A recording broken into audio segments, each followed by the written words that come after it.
ప్రభుత్వం చాలా కంక్లూడ్ చేయాల్సి ఒక కంక్లూజన్ ఒకటే. ఇప్పుడు గ్రూప్ 1 కోర్టులో లేదా అన్న? అరే నేను చెప్పేది అది కూడా ఒక్క నిమిషం. ఎవరైనా లీకులు అయితేనే వాస్తవానికి ఆంధ్రప్రదేశ్లో ఒక పరిస్థితి జరిగితే ఇప్పుడు గ్రూప్ 1 కి సంబంధించి కోర్టులో లేవా? ఎన్నిసార్లు పోతాయి? ఆంధ్రప్రదేశ్లో కోర్టులో మీ ప్రభుత్వంలో పడది, మీ ప్రభుత్వంలో కూడా పడదు కదా? ఆంధ్రప్రదేశ్ గ్రూప్ 1 లెక్క నువ్వు ఆగవే. ఆంధ్రప్రదేశ్ గ్రూప్ 1 లో ఐపీఎస్ జైల్లో ఉన్నాడు. అట్లా ఏమైనా జరిగింది ఇక్కడ? ఏమైనా నిరూపించారా? ఎవరైనా అక్రమం రాసిండ్రా? కోర్టు ముందు పోతే పేర్లే రాయ, కోర్టుకు పోయినాడు పేర్లే చెప్పరాయడ, సరే వివరాలే ఇవ్వరాయ. కాబట్టి ఇక్కడ అది అయిపోయి గ్రూప్ 1 వదిలిపెట్టు. ఈ జీపీఓలో నేను ప్రభుత్వ మాటగా, ప్రభుత్వంలో ఉన్నటువంటి నిరుద్యోగ జేఏసీ చైర్మన్గా, ప్రభుత్వంలో పార్టీలో ఉన్నటువంటి వ్యక్తిగా నిరుద్యోగులకు న్యాయం చేయాలనే ప్రయత్నం చేస్తున్నాం. అదేవిధంగా విఆర్ఓలు రాకపోతే, ఎగ్జామ్ రాకపోయినా, ఒకవేళ అట్లాంటి వాళ్ళు ఎవరైనా మిగిలినా, అట్లాంటి వాళ్ళు కూడా మనుషులే, మనం వాళ్ళది రక్తమే మంది రక్తమే, పాపం వాళ్ళు గొడ్డు చాకరీ చేస్తున్నారు ఎప్పుడు తరతరాల వారసత్వంగా. ఒకవేళ వాళ్ళ వినతిని కూడా పరిశీలించి మిగిలిన ఉద్యోగాలు వాళ్ళు ఎంతమంది ఉన్నారని మొత్తం మీరు ఎంతమంది చనిపోయారు అందులో? అంటే అర్హులు ఉన్నవాళ్ళు ఇప్పుడు 600 మంది అట్లా వచ్చి వాళ్ళకి ఇచ్చినా, అట్లా చూసినా మీకు 5-6 వేలు ఉద్యోగాలు వస్తాయి ఎట్టి పరిస్థితుల్లో. జీపీఓలో వచ్చే అవకాశం ఉంటది. 5-6 వేలు మాత్రమే వస్తాయి. అంటే మొత్తానికి ఇవ్వాలా?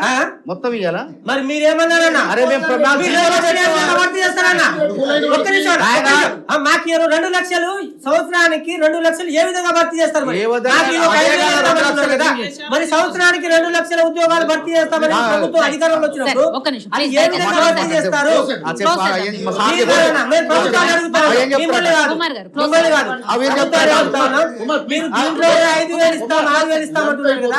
సంవత్సరానికి 2 లక్షలు ఏ విధంగా భర్తీ చేస్తామని అధికారంలో వచ్చారు. చేయదు ప్రభుత్వం, చేయదు. మీరు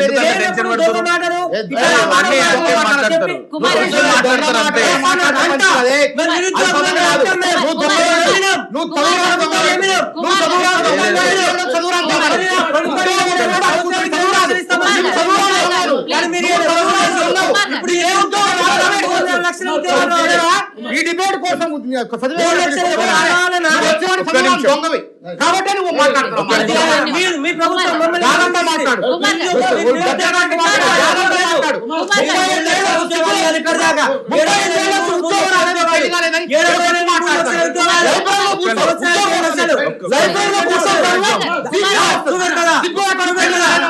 ప్రభుత్వం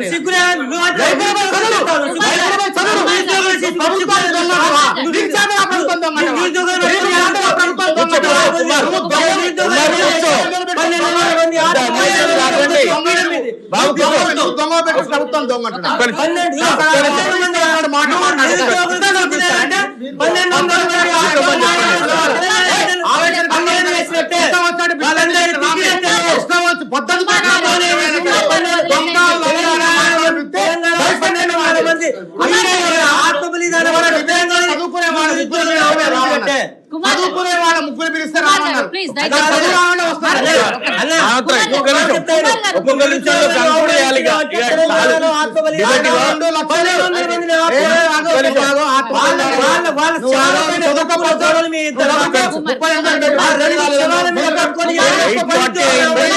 కంక్లూడ్ చేయాలి.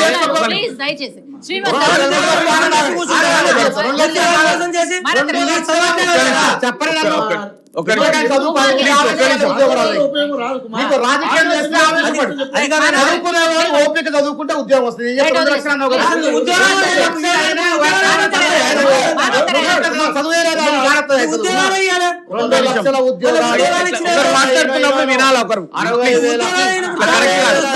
శ్రీనివాస్ గారు 60,000 ఉద్యోగాలు అయిపోయినాయి. సిఆర్బిస్ వాళ్ళు ఇప్పుడున్న ఖాళీలు ప్రభుత్వం కూడా అంచనాలు వేసింది 1,40,000.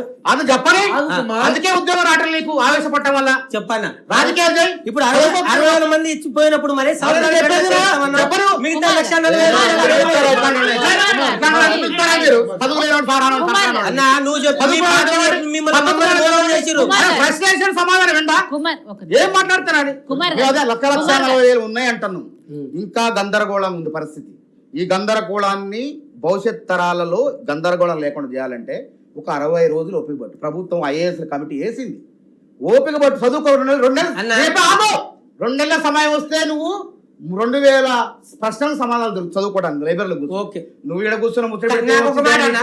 సమయం దొరికితే ఈ డిబేట్ ద్వారా ఒక నోటిఫికేషన్ ఇవ్వనంటున్నామా మేము? మీరు 2 నెలలు నోటిఫికేషన్ ఇవ్వనంటున్నామా? ఇదే కమిటీ స్టార్టింగ్ పెట్టలేదు. శాస్త్రీయబద్ధమైన కారణాలతో ఇదే జాప్యం కమిటీ అవుతుంది. స్టార్టింగ్ ప్రభుత్వం శాస్త్రీయబద్ధమైన కారణాలతో జాప్యం అవుతుంది. కుమార్ కాబట్టి టైం ఇన్ని అయిపోయింది. రోజులు ఎందుకు జాప్యం ధన్యవాదాలు. రైట్. కుమార్ ధన్యవాదాలు. కుమార్ నాకు గారు, టైం అయిపోయింది. ప్లీజ్ దయచేసి ఒకసారి శ్రీనివాస్ గారు మీరు కంప్లీట్ 18 నెలలు అయిందన్న, 19 నెలలు అయిందన్న.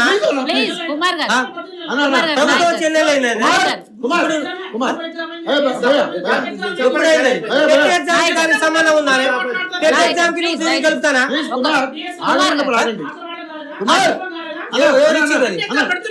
ఎప్పుడు పెట్టిరన్నా? పెట్టి దగ్గర 2 సంవత్సరాలు అవుతుంది. మళ్ళీ ఇంకో రోజు మాట్లాడండి. ప్లీజ్ దయచేసి. ఎవరన్నా? అసలు నువ్వు ఉద్యోగాలు ఇస్తే నాయనా, నీకు మాట్లాడే అధికారమే లేదు. నువ్వు మాట్లాడే అధికారమే లేదు మీ ప్రభుత్వాలకి.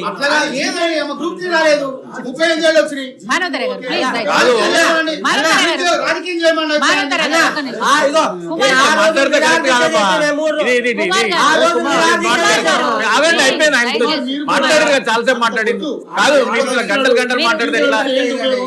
2.5 గంటల 3 గంటలు అయిపోయింది. 4 డిబేట్లు చేసి బ్రదర్ 4 డిబేట్లు చేసి ఈ గంట టైం ఇచ్చిన కాదు.